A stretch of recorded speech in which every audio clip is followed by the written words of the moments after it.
Bonjour très chers amis les poissons et soyez le bienvenu sur ma chaîne Intuition Desserine et j'espère que vous êtes bien. Allez, c'est parti.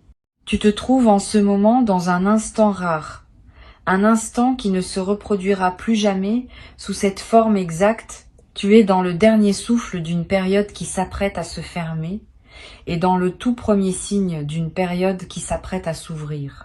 Cet instant a une qualité particulière que la plupart des personnes ne perçoivent pas pleinement, parce qu'elles sont déjà projetées dans ce qui vient ou encore accrochées à ce qui s'en va. Toi, parce que tu écoutes ces mots maintenant, tu as la chance unique d'habiter pleinement ce passage. Et ce que je veux te transmettre dans les minutes qui suivent, c'est précisément l'art d'habiter ce moment de bascule avec la conscience qu'il mérite. Demain, ta vie ne ressemblera plus exactement à ce qu'elle est aujourd'hui. Cette affirmation peut sembler abstraite, mais elle est précise.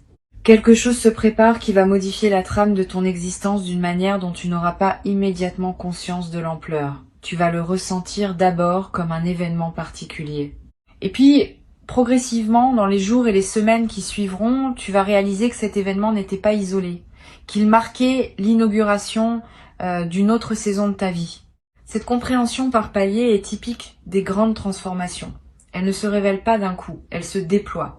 Avant de parler de ce qui va se passer, je veux te parler de ce qui se passe maintenant, dans cet instant suspendu. Tu es dans une zone de passage. Et les zones de passage ont leurs propres lois. La principale de ces lois, c'est que ce qui se prépare en grande partie pendant le passage lui-même, pas avant et pas après. Ce qui veut dire que la qualité de ta présence pendant les heures qui restent va influencer la qualité de ce qui se manifestera demain. Cette influence n'est pas mystique, elle est très concrète. Si tu passes ces heures dans la dispersion, l'anxiété, la précipitation, tu prépares un accueil maladroit pour ce qui arrive. Si tu passes ces heures dans le calme, l'attention, la disponibilité, tu prépares un accueil d'une qualité qui multiplie les bénéfices de ce qui se présentera. Je vais te suggérer quelque chose qui peut sembler simple mais qui est puissant. Pendant le temps qui te sépare de demain, fais moins de choses que d'habitude. Ne charge pas ton emploi du temps inutilement. Crée des espaces vides. Permets-toi des moments où tu ne fais rien d'important. Ces espaces ne sont pas du temps perdu. Ils sont des plages de réceptivité dans lesquelles ton système intérieur peut continuer son travail de préparation. Les personnes qui maintiennent une activité frénétique jusqu'au dernier moment avant un grand événement arrivent souvent épuisées au moment précis où il faudrait être disponible. Ne fais pas cette erreur. Ralentis dès maintenant. Tu en récolteras les bénéfices au moment de la bascule.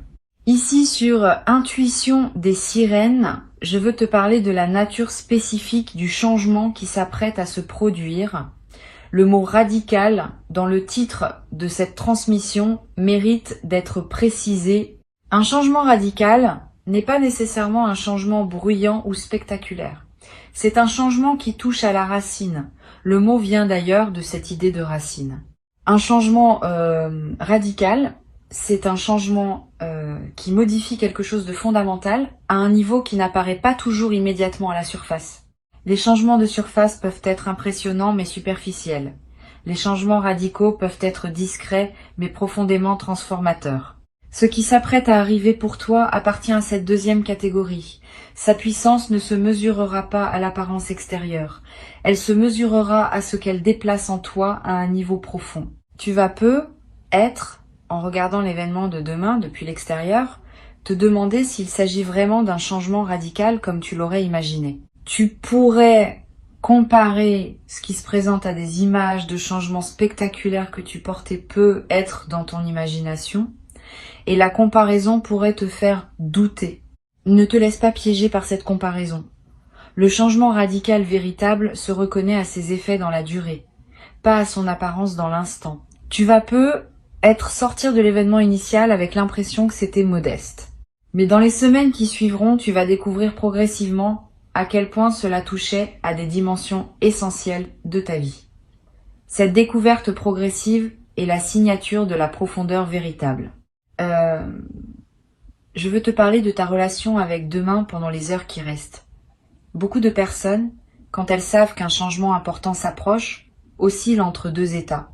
L'excitation impatiente qui voudrait que demain soit déjà là et l'anxiété sourde qui voudrait que demain n'arrive pas trop vite. Ces deux états sont compréhensibles mais ils ne servent pas. L'excitation impatiente t'extrait du présent. L'anxiété sourde te crispe. La posture juste, à l'égard de demain, est une troisième posture. Une posture de confiance tranquille, qui sait que demain viendra quand il viendra, et qui se concentre sur la qualité du présent en attendant. Cette confiance tranquille est ce qui caractérise les personnes qui traversent leurs grands changements avec grâce. Tu peux pratiquer cette confiance tranquille dès maintenant dans les heures qui restent. Chaque fois que ton mental s'agite à propos de demain, ramène-le doucement à ce que tu es en train de faire. Si tu fais la vaisselle, sois pleinement à la vaisselle. Si tu marches, sois pleinement à la marche. Si tu parles avec quelqu'un, sois pleinement présent à cette conversation. Cette pratique de la présence simple aux activités ordinaires est la meilleure préparation aux grands moments qui s'approchent. Elle entraîne ta capacité à habiter pleinement chaque instant. Et c'est précisément cette capacité qui fera la différence demain quand l'événement majeur se présentera. Sur Intuition des sirènes, je tiens à préciser une chose qui peut t'aider à mieux comprendre ce qui se passe. Les changements radicaux qui transforment vraiment une vie ont presque toujours une dimension intérieure invisible qui précède leur manifestation visible. Pendant les jours, les semaines ou les mois qui ont précédé maintenant, quelque chose s'est progressivement transformé en toi sans que tu en aies toujours pleinement conscience. Cette transformation intérieure est ce qui rend possible le changement extérieur que tu vas vivre demain. Sans cette transformation préalable, le changement extérieur n'aurait pas pu prendre racine en toi. Il aurait glissé sur ta surface sans laisser de traces durables. Maintenant, parce que ton intérieur est prêt, ce qui arrive demain pourra effectivement transformer ta vie. Tu vas être te demander si tu mérites ce qui se prépare. Cette question revient souvent dans les esprits sensibles aux moments importants. Je vais y répondre directement. Tu n'as pas besoin de mériter ce qui arrive au sens d'une rétribution exacte de bonnes actions. Tu reçois ce qui arrive parce que ton parcours t'a préparé à le recevoir. C'est une logique de préparation, pas de mérite. Et cette logique de préparation est plus juste que tu ne le penses. Elle reconnaît que tu as travaillé à ta manière, à un niveau qui n'est pas toujours visible, et elle répond à ce travail par une manifestation appropriée. Tu peux donc accueillir ce qui arrive sans culpabilité, sans te demander si tu en es digne. Tu en es digne parce que tu as construit la dignité par ton parcours. Je veux maintenant te parler de la nuit qui va précéder demain. Cette nuit a une qualité particulière. Elle est la dernière de l'ancienne période. Tu vas avoir un sommeil différent de d'habitude, plus profond, parce que ton système se relâche en anticipation, ou plus actif, avec des rêves marqués qui préparent l'intégration. Les deux variantes sont normales. Si tu peux, accorde-toi un soir tranquille avant cette nuit. Évite les stimulations excessives, les conversations agitées, les écrans tardifs.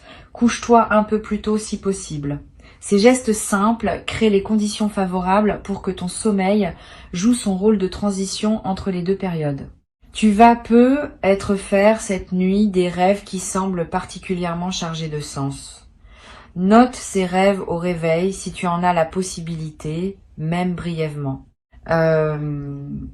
Ils contiennent souvent des indices précieux sur la nature de ce qui arrive. Tu n'as pas besoin de les analyser intellectuellement, tu as juste à les capturer pour pouvoir y revenir plus tard. Ces rêves de nuit de seuil sont parmi les plus significatifs que tu puisses faire. Ils ne sont pas du bruit psychique. Ils sont la manière dont ta conscience profonde te parle au moment où tu en as le plus besoin.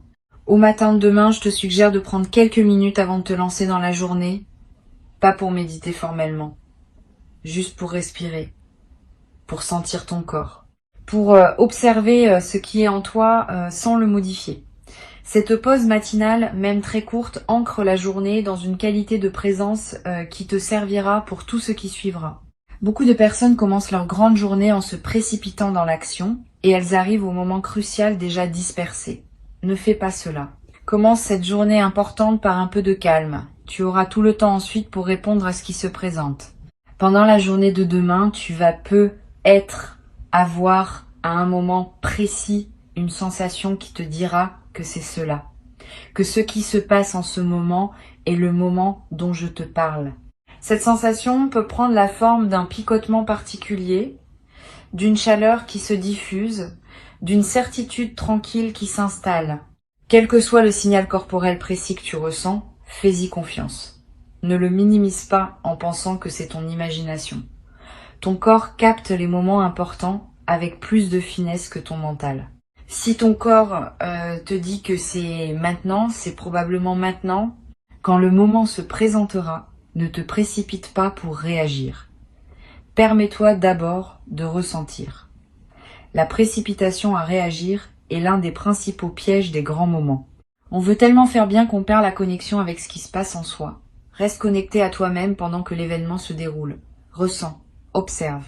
Note intérieurement ce qui te traverse. La réaction viendra naturellement dans le moment juste quand elle aura besoin de venir. Tu n'as pas à la fabriquer. Tu vas avoir besoin après l'événement principal d'un peu de solitude pour intégrer. Donne-toi ce temps si tu le sens nécessaire. Ne cours pas pour aller raconter à tout le monde ce qui vient de se passer. Reste avec ce que tu vis. Marche peu, être, ou assieds-toi quelque part, ou simplement regarde par une fenêtre. Cette solitude post-événement n'est pas un retrait, elle est un soin. Elle te permet de digérer pleinement ce qui vient de se produire avant de le partager avec les autres. Et cette digestion préalable rend ensuite le partage de meilleure qualité, parce que tu sauras mieux ce que tu as vécu et tu pourras le communiquer plus justement. Sur cette chaîne, je tiens à dire quelque chose qui peut éviter une déception. Le changement radical qui s'opère demain ne va pas régler instantanément tous les aspects de ta vie. Il va déclencher un mouvement qui se déploiera dans la durée. Sois donc patient avec le rythme du déploiement. Au lendemain de l'événement, tu pourrais être tenté de chercher tout de suite des transformations visibles partout. Tu en verras certaines, mais pas toutes. Beaucoup d'effets vont apparaître progressivement, dans les semaines et les mois qui suivront. Cette progression dans la durée est ce qui garantit la solidité de la transformation. Les transformations qui s'imposent en un instant disparaissent souvent rapidement. Les transformations qui se déploient dans la durée s'enracinent profondément. Tu vas être également remarqué dans les jours qui suivront que d'autres aspects de ta vie commencent aussi à bouger. Comme si le changement principal en avait débloqué d'autres. Cet effet en cascade est l'une des marques des changements véritablement radicaux. Une seule pièce qui se met en place débloque tout un système. Sois attentif à ces effets secondaires. Ils sont la confirmation que ce que tu as vécu était bien à un niveau profond et qu'il rayonne dans toutes les dimensions de ton existence. Cette confirmation par les effets en cascade va te conforter dans la nouvelle réalité qui s'installe. Je voudrais te parler maintenant de la manière dont tu vas raconter cet événement à toi-même dans les jours qui suivront. La narration que tu construiras autour de ce qui s'est passé va déterminer en partie son effet durable. Tu peux te le raconter comme un événement isolé qui a eu lieu, et puis c'est tout. Tu peux aussi te le raconter comme l'inauguration d'une nouvelle saison, avec une cohérence qui dépasse l'instant lui-même. La deuxième narration est plus juste, elle correspond mieux à ce qui s'est réellement passé. Et elle prépare ton inconscient à reconnaître les autres manifestations qui suivront comme appartenant à la même séquence. Choisis cette narration plus large. Elle te servira longtemps. Tu vas être également vivre, dans les jours qui suivent, une émotion particulière, qui ressemble à la fois à de la joie et à une légère mélancolie. Cette émotion mixte est typique des grands changements. La joie est compréhensible. La mélancolie peut surprendre. Pourquoi serais-tu mélancolique alors que quelque chose de positif s'est produit? Parce que tout changement majeur implique un deuil. Il y a une version de ta vie qui se ferme, et même si elle n'était pas pleinement satisfaisante, elle faisait partie de toi. Ce deuil discret mérite d'être reconnu. Permets-toi de le ressentir sans le combattre.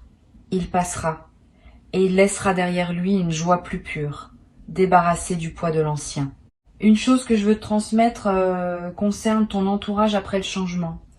Certaines personnes vont se réjouir avec toi de ce qui se passe, d'autres vont avoir des réactions plus complexes.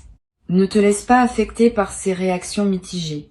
Continue ton chemin et garde à l'esprit que les personnes qui réagissent maladroitement à ton changement ne sont pas nécessairement malveillantes. Souvent, elles sont simplement déstabilisées par le fait que ta transformation les invite implicitement à se questionner sur leur propre vie. Cette invitation peut être inconfortable, et elles peuvent y répondre par diverses formes de résistance. Sois patient avec elles, sans pour autant ralentir ton propre élan. Je voudrais te parler du rôle que peut jouer la gratitude dans la consolidation de ce qui se passe. La gratitude n'est pas une politesse abstraite. C'est une pratique qui maintient ouvert le canal par lequel les bonnes choses arrivent. Quand tu remercies sincèrement pour ce qui te traverse, tu confirmes à toutes les dimensions de toi-même que tu es un destinataire conscient et reconnaissant. Cette confirmation prépare la suite. Elle indique que tu es disponible pour d'autres manifestations. Et elle attire ces manifestations par un mouvement énergétique réel, même si invisible. Cultive donc la gratitude consciente dans les jours qui suivront le changement, pas par devoir, comme une pratique qui te sert. Tu vas peu être éprouvé, dans les semaines qui suivent, l'envie de marquer symboliquement ce passage. Un objet acheté, une note écrite, un repas particulier partagé avec une personne chère. Ces gestes symboliques inscrivent l'événement dans ta réalité concrète et créent des ancres mémorielles auxquelles tu pourras revenir plus tard. Ne sous-estime pas l'importance de ces marqueurs. Ils sont précieux. Et ils ne demandent ni grands moyens, ni grande complexité. Un geste simple, fait avec intention, vaut plus qu'un rituel élaboré fait sans présence. Suis ton intuition sur le geste qui te parle, quand le moment sera venu. Sur Intuition des sirènes, j'observe que les personnes qui traversent les changements radicaux avec le plus de bénéfices sont celles qui combinent l'engagement dans le mouvement et le respect de leur propre rythme. Engagement, parce qu'on ne peut pas rester passif face à une transformation profonde. Respect du rythme, parce qu'on ne peut pas non plus se forcer à intégrer plus vite que ce que ton système permet. Cette combinaison peut sembler paradoxale, mais elle est juste. Tu vas la pratiquer naturellement. Engage-toi dans ce qui se présente, en répondant aux invitations de la nouvelle phase. Et respecte aussi ton rythme, en te donnant les temps de pause dont tu as besoin pour digérer ce qui change. Tu vas développer, à travers cette traversée, une qualité particulière de confiance en toi. Pas une confiance arrogante. Une confiance calme qui sait que tu es capable de gérer ce qui se présente. Cette confiance vient de l'expérience directe que tu vas avoir d'avoir traversé un grand changement. Une fois que tu as fait ça, une fois tu sais que tu peux le refaire. Cette connaissance corporelle, qui ne s'acquiert que par l'expérience, va devenir une de tes ressources internes les plus précieuses pour toute la suite de ta vie. Tu pourras la mobiliser chaque fois que tu te trouveras face à un nouveau défi. Je veux te dire quelque chose d'important sur ce qui ne va pas changer demain. Ton essence ne va pas changer. Ce qui te rend toi, dans tes valeurs profondes, dans tes qualités fondamentales, dans ta sensibilité unique, va rester. Le changement radical concerne ceux qui t'entourent et ta posture par rapport à ceux qui t'entourent, mais pas ce qui te constitue intimement. Cette continuité de l'essence est rassurante. Tu n'as pas peur de te perdre dans le changement. Tu vas simplement habiter différemment ce qui te constitue depuis toujours. Et cette nouvelle manière d'habiter ton essence va être plus juste, plus libre, plus alignée avec ce que tu es vraiment. Tu vas peu être également découvrir à travers cette traversée des aspects de toi-même que tu n'avais pas pleinement connus. Une force que tu ignorais avoir. Une capacité d'adaptation que tu sous-estimais. Une qualité de réponse que tu n'avais jamais déployée. Cette auto-découverte est l'un des cadeaux indirects mais précieux des grands changements. Tu sors de l'expérience en sachant mieux qui tu es, dans ce que tu peux et dans ce que tu portes en toi. Cette connaissance approfondie de soi est ce qui te servira ensuite pour habiter avec plus de plénitude la nouvelle phase qui s'ouvre. Pour conclure cette préparation, je veux te dire que tu n'as rien à craindre du changement qui s'approche. Il ne vient pas pour te déstabiliser inutilement. Il vient pour t'élever, pour t'ajuster à une version plus juste de toi-même, pour t'aligner avec ce que tu es venu vivre dans cette existence. Cette élévation peut demander des ajustements qui semblent inconfortables sur le moment, mais qui serviront à plus grande harmonie dans la durée. Fais confiance au processus. Tu es accompagné même quand tu ne le sens pas explicitement.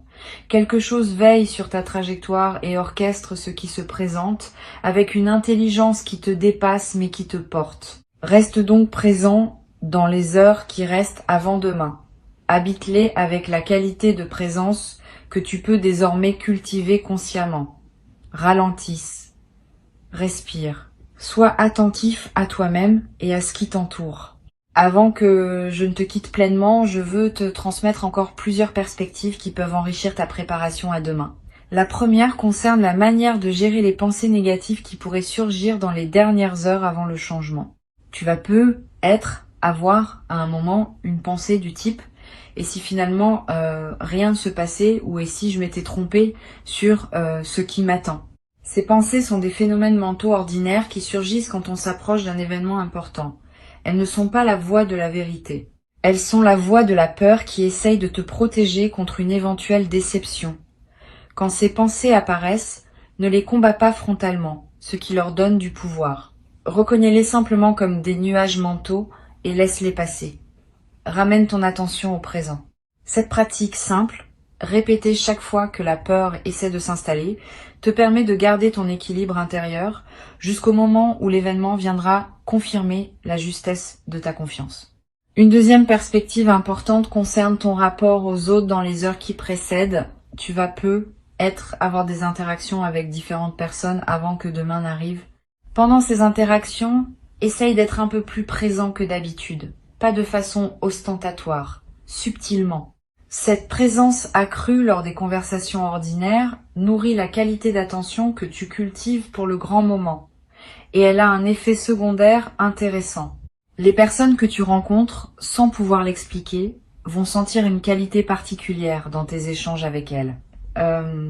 Certaines te diront être quelque chose qui t'éclairera sur ce qui s'apprête à se produire, sans même savoir qu'elles le font.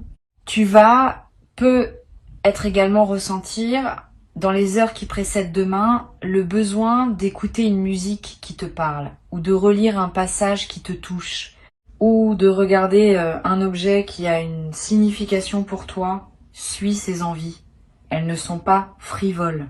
Elles sont la manière dont ton inconscient cherche à se nourrir de ressources qui te soutiendront pendant la traversée. Ces moments d'auto-nourrissement préparatoire sont précieux.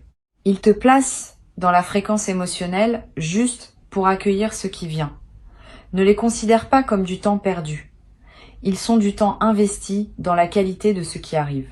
Je voudrais te parler également d'une dimension à laquelle on pense rarement. Le changement radical qui arrive demain ne te concerne pas seulement toi. Il va aussi affecter indirectement plusieurs personnes autour de toi. Pas dramatiquement, mais réellement. Ta transformation va modifier subtilement le tissu relationnel dans lequel tu es inséré. Et certaines des personnes que tu côtoies vont se trouver, par contagion silencieuse, invitées à leur tour à des ajustements dans leur propre vie. Cette diffusion de ta transformation fait partie de son sens plus large. Tu n'es pas en train de vivre un événement isolé. Tu es en train de participer à un mouvement plus vaste qui touche plusieurs vies à la fois à travers la tienne. Sur cette chaîne, j'observe régulièrement que les changements radicaux ont un effet calmant à long terme sur les personnes qui les traversent bien. Cela peut surprendre, parce qu'on associe souvent le changement à l'agitation. Mais en réalité, après la phase initiale d'ajustement, les personnes qui ont vécu une vraie bascule deviennent plus calmes, plus stables, plus posées qu'avant. Comme si le grand mouvement avait évacué un fond d'agitation chronique qu'elle portait sans le savoir. Tu vas vivre cette transformation paradoxale. Demain ne sera pas seulement le début d'une nouvelle aventure. Il sera aussi le début d'une nouvelle paix intérieure que tu n'avais être pas connue depuis longtemps. Cette paix, à mesure qu'elle s'installe dans les semaines qui suivront, va devenir l'une des bases les plus précieuses de ta nouvelle existence. Tu vas être également remarqué, dans la période qui suit le changement, que ton humour évolue. Une qualité plus légère apparaît dans ta manière de voir les choses. Tu vas rire plus facilement de petites situations qui t'auraient peu être agacées auparavant. Cet humour léger n'est pas une fuite, c'est l'expression d'une certaine sagesse qui sait relativiser ce qui ne mérite pas d'être pris trop au sérieux. Tu vas pouvoir traverser le quotidien avec plus de légèreté, sans pour autant perdre la profondeur qui te caractérise. Cette combinaison de profondeur et de légèreté est l'une des marques des personnes qui ont vraiment intégré une grande transformation. Tu vas aussi développer à travers cette traversée une nouvelle capacité à écouter ton corps. Avant peut être, tu fonctionnais beaucoup avec ton mental en mettant ton corps au service de tes plans. Après, tu vas commencer à écouter davantage ce que ton corps te dit, tes besoins de repos, tes envies alimentaires, tes sensations dans différents environnements. Cette nouvelle écoute du corps va te servir pour de nombreuses décisions futures. Ton corps est un instrument de discernement extraordinairement fiable, à condition qu'on apprenne à l'écouter. Tu vas développer cette compétence à travers ce que tu vis maintenant, et elle te servira longtemps. Une autre dimension précieuse concerne la manière dont tu pourras te reposer après le changement. Permets-toi de prendre le temps qu'il faut pour intégrer. Si tu sens, dans les jours qui suivent, le besoin de plus de sommeil que d'habitude, donne-toi ce sommeil. Si tu sens le besoin de réduire tes activités sociales, réduis-les sans culpabilité. Si tu sens le besoin de te promener seul plus souvent, fais-le. Ces ralentissements ne sont pas des reculs, ils sont des consolidations. Ils permettent à la transformation de prendre racine sans être balayée par le retour trop rapide aux rythmes intenses. Beaucoup de personnes ratent l'occasion d'intégrer profondément leurs changements en se précipitant à reprendre leur vie d'avant. Tu peux faire différemment. Je veux te parler également d'une chose pratique. Garde près de toi, demain et dans les jours qui suivront, de quoi écrire quelques notes. Pas pour produire un journal littéraire, pour capter ce qui te traverse. Une pensée qui surgit, une émotion forte, une intuition claire, une question qui s'impose. Toutes ces traces, accumulées sur quelques jours, vont former un précieux corpus auquel tu pourras revenir plus tard. Et en relisant, tu remarqueras des indices que ton mental conscient n'avait pas captés sur le moment. Cette pratique simple est l'un des meilleurs moyens de tirer le maximum d'une période de transition aussi importante. Tu vas être également avoir, dans les jours qui suivent le changement, l'envie de simplifier certains aspects de ta vie, de faire le tri dans tes affaires, de réorganiser tes priorités, de clarifier des relations qui demandaient à l'être. Cette envie de simplification est l'une des manifestations les plus saines des grands changements bien intégrés. Suis cette envie sans précipitation excessive. Simplifier progressivement, à mesure que les choix deviennent clairs, est plus efficace que tout simplifier d'un coup dans l'enthousiasme initial. Cette simplification graduelle te conduira, sur quelques semaines ou quelques mois, à une vie plus alignée avec qui tu es devenu. Je voudrais te transmettre une dernière perspective avant de te laisser. Le changement radical qui arrive demain est aussi une porte vers la suite de ta vie. Une fois la porte franchie, ce sera pas la fin de l'aventure. Ce sera le début d'une nouvelle phase qui contient ses propres déploiements, ses propres rencontres, ses propres opportunités. Ne pense donc pas que tout se joue demain. Demain est l'inauguration. Ce qui suit est le déploiement. Et le déploiement promet d'être au moins aussi riche que l'événement initial. Peut être plus, parce qu'il va se dérouler dans la durée et accumuler les significations à mesure qu'il avance. Garde cette perspective élargie. Elle t'évite de mettre une pression excessive sur le seul moment de bascule et te permet d'accueillir aussi ce qui suit avec la même qualité de présence. Tu vas être également remarqué à mesure que la nouvelle phase s'installe, que ta créativité connaît une expansion. Quand quelque chose se débloque profondément, l'énergie qui était utilisée pour maintenir le blocage devient disponible pour autre chose. Cette énergie libérée trouve souvent son expression dans la créativité. Tu vas avoir des idées que tu n'avais pas eues depuis longtemps. Tu vas ressentir l'envie de te lancer dans des projets que tu reportais. Tu vas te surprendre à exprimer des choses sous des formes que tu n'avais jamais utilisées. Suis ces impulsions. Elles sont l'expression de ce qui s'est ouvert en toi. Et certaines d'entre elles pourraient devenir des chapitres importants de la suite de ta vie. Une dernière chose que je veux te dire, la gratitude que tu vas pouvoir cultiver après ce changement va elle aussi te servir longtemps. Pas la gratitude formelle qu'on récite par devoir. La gratitude qui surgit naturellement quand on prend conscience de la grâce qui nous traverse. Cette gratitude spontanée, quand elle s'installe, devient un état de fond plutôt qu'une émotion ponctuelle. Elle colore l'ensemble de tes journées. Elle attire à toi davantage de raisons d'être reconnaissant. Elle crée une boucle vertueuse qui se renforce dans le temps. Tu vas pouvoir habiter cette gratitude dès demain et elle deviendra l'un des piliers les plus solides de ta nouvelle vie. Et quand demain se présentera, accueille-le comme on accueille un ami attendu de longue date, avec la certitude tranquille que ce qui arrive correspond à qui tu es devenu. Tu n'as plus à attendre dans l'angoisse. Tu peux attendre dans la confiance. Le changement est en chemin et il porte avec lui exactement ce dont ta vie avait besoin pour entrer dans sa nouvelle saison. Tu vas le reconnaître quand il sera là. Tu vas savoir l'accueillir. Et tu vas te trouver, dans les jours qui suivront, en train de constater par toi-même que, oui, ta vie a effectivement basculé et qu'elle a basculé exactement dans la bonne direction.